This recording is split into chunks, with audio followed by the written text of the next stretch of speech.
Hey guys, I'm joined by Shawn Patterson with DTE. Shawn, thanks for joining us. Thank you for having us. So tell me what you do with DTE. So I run our environmental and corporate safety group. So on the environmental side, involved a lot in clean energy transition and moving away from fossil fuels and into renewables. So very, very exciting time and a very exciting job right now. Speaking of right now, I know there's a lot of movement away from fossil fuels, a lot of renewable energy. We're seeing a lot more hybrid cars come out. You see this push to be renewable and energy efficient. What do you think about that? I'm sure that's crazy in your world right now. Well, it's a big reason why we're here. Yeah.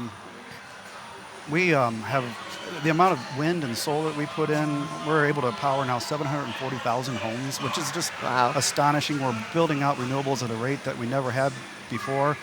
We've closed 3 coal plants in the last 5 years. And when you think about making all of that work, and then, like you said, cars and increasingly homes are relying on electricity. So you need a grid that's flawless because we need to get to work and we need our heaters to work at home. So we need a flawless grid, and then we got to make sure this is affordable. And so this is quite an optimization problem. And then look behind us, and that's the talent that we need to come in and help provide the answers and the solutions and the creativity and the technology that needs to come into play. And this is just the technology we have available right now. Think about hydrogen and carbon capture. These are solutions that still need to be developed commercially. So that's why we're here, because this is the pipeline we want to tap into to take on these challenges.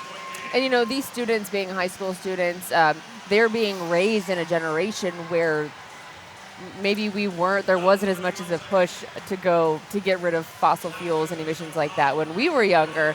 So how important do you think it is that this is going to be ingrained in their lives when they're ready to come to someone like DTE? I think that's a great point. It's amazing how conscious they are around climate change and issues of making sure we take care of the environment for generations to come. I mean, they are absolutely wired in.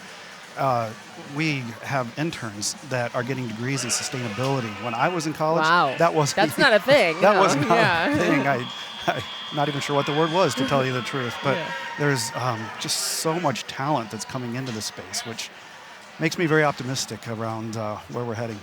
So we were talking about this is your first time at this year at a tournament, but DTE is always at events. Talk about the partnership with DTE and these students and organizations. Yes, it is my first, but I got to tell you, this is like a highlight weekend for me. Oh, to be able to come here. Course. I was actually first at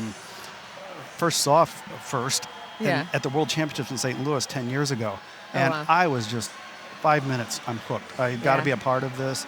And I tell everyone, you can't describe this. And as we get more and more employees involved with DT, they come and see it, and they're hooked as well.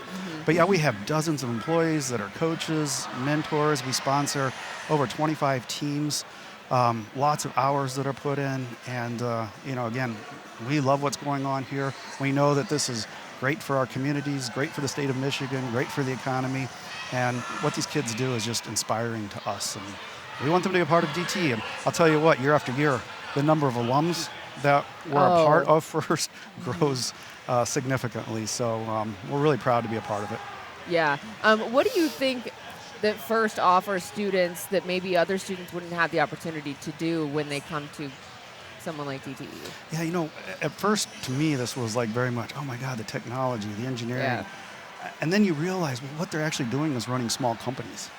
They have to market, they have to fundraise, keep statistics, form alliances. Team build, Team build. And then, of course, there is the technology and engineering and the folks that are down there driving these robots. I mean, that's a different mindset, too. It's a whole company, so they're really learning how to fit inside of a high-performing organization. Yeah. All right, well, thank you so much for joining us. I appreciate your time, Shawn. Thank you. All right, we're going to send it back upstairs.